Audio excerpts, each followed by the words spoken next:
sesuai dengan rekomendasi manajemen, setiap tanam perdana ataupun tanam setiap blok, ya, masuk blok baru harus dilakukan yang namanya refresh tanam, ya. Jadi nanti kemarin nanti setiap K28 pindah K27 ada refresh tanam, ya. Jadi pagi ini kita akan melakukan refresh tanam kelapa sawit sesuai dengan SOP yang sudah berjalan di ruang lingkup USDP Group, ya. Jadi di samping saya ini ada kelapa sawit dengan progeni lonsum umur 12 bulan, ya. Kemudian di sini ada pupuk. Jadi Pak, pastikan ketika sebelum tanam Bapak dapat bibit sawit yang sehat, ya.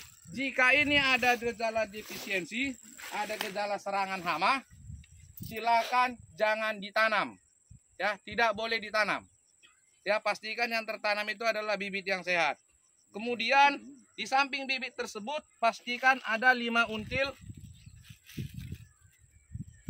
5 untilan seperti ini pupuk, ya. Di sini ada 500 gram rock fosfat dengan berat masing-masing satu untilan 250 gram.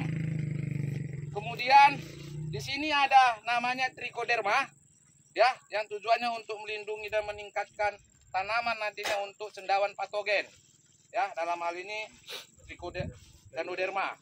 Kemudian terakhir di sini ada NPK yang beratnya 200 gram. Oke. Setelah ini ada, kita lanjut untuk proses penanaman. Proses penanaman awal adalah silakan dibuka polybagnya di luar lubang, di samping lubang seperti ini. Buka, ya.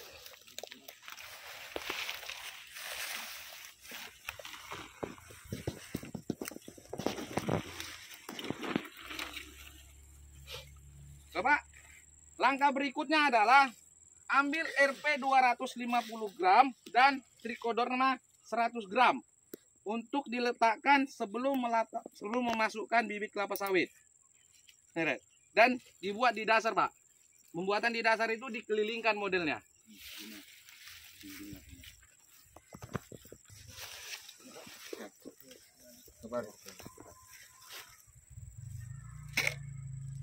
Oke.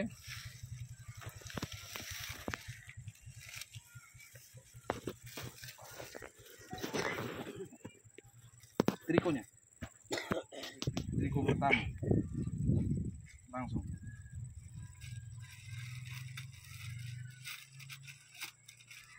Kemudian Bapak, setelah untilan RP dan triko 250 dan 100 masuk, dimasukkan bibit yang sudah dilepaskan polybagnya.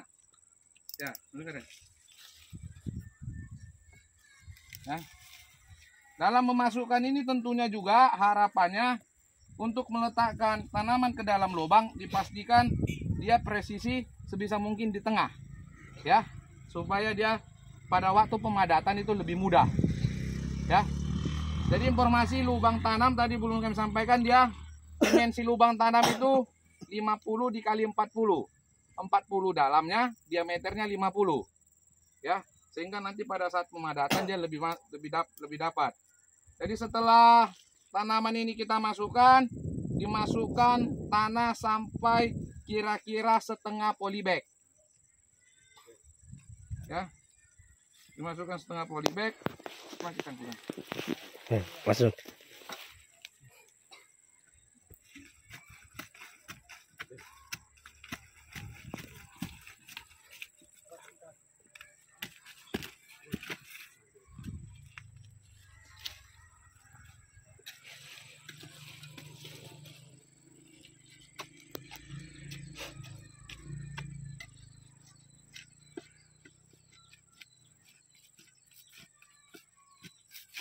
Jadi ini sambil nanti dia proses menurunkan, saya lanjutkan penjelasan berikutnya Bapak.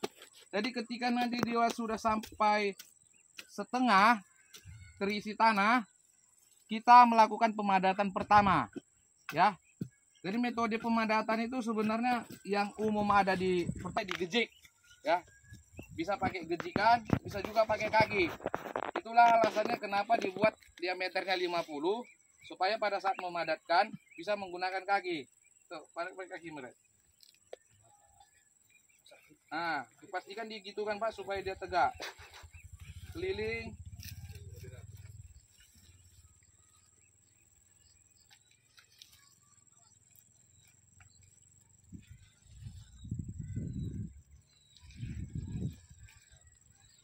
Ya.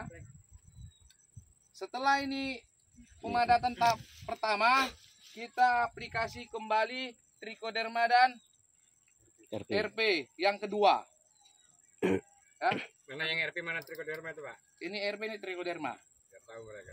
Ya, ini yang ada serbuk-serbuk ini. Mirip jagung, mirip dedak. Iya, dedak dia, dari dedak.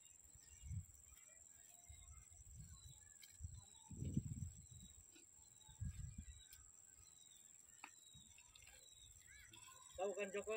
Pak. Joko udah tahu gimana dilaksanakan. RP-nya di atas.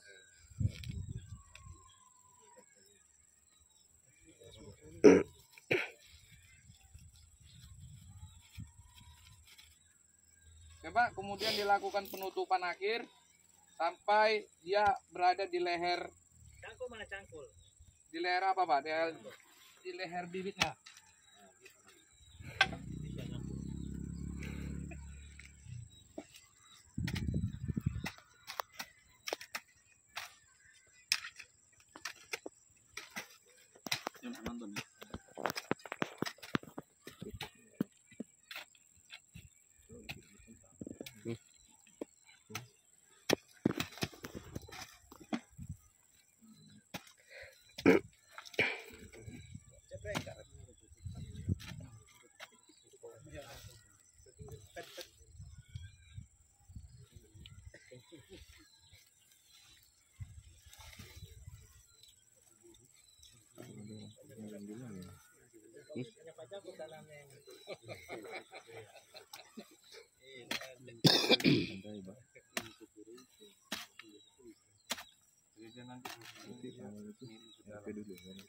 Jadi pada saat proses untuk pemadatan tahap kedua, di situ diusahakan terbentuk sebuah cekungan yang menjorok ke arah bibitnya.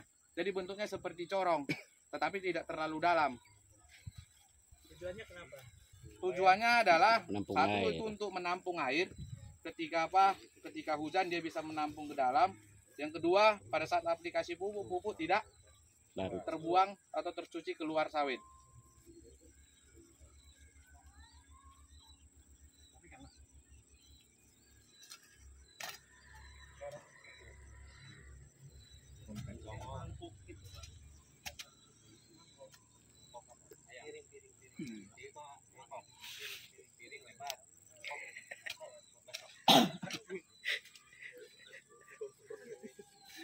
Kompornya tajam.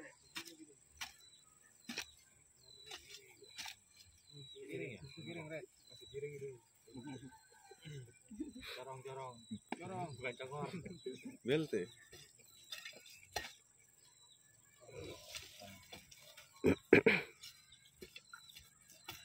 Banyak bekas cipingan aja. Oke, mantap. Satu lagi lah, gitu.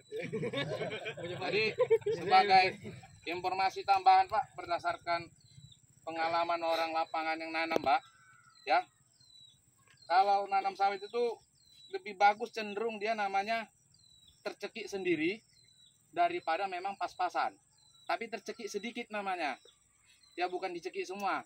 Karena nanti ketika ada hujan pastinya ada penurunan massa tanah ke bawah, sehingga tidak ada pendangkalan titik tanam. Ya, jadi tidak nampak bonggolnya lagi nanti. Tapi bukan tercekik sampai sini. Ini namanya kan tercekik sedikit. Ya. Kalau hujan dia akan rata nanti. Ya. Kemudian untuk tahap terakhir Bapak-bapak, di sini ada NPK 200 gram ya yang diaplikasikan di permukaan piringan ini. Tapi untuk jaraknya itu sekitar 20 cm dari batang kelapa sawit.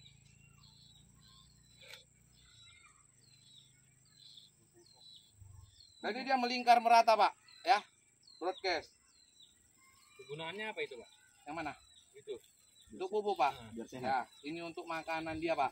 Jadi ini kan dari bibitan kan, pupuk terakhirnya kan itu sudah di umur 6 bulan. Jadi ketika ini menjadi bahan makanan berikutnya untuk dia. Selamat stop. Hah? Ya. Jadi demikian Pak untuk tutorial singkat refresh tanam yang terbaru di USDB. Jika ada pertanyaan silakan. Ya. Biar tahu kalau itu udah dipupuk. Gimana caranya Pak Maret? Kalau pokok ini udah dipupuk. Saya gantungkan di sini, Pak. Nah, ya itu. Nah, itu paling penting itu. Jadi mau bapak buang kayaknya.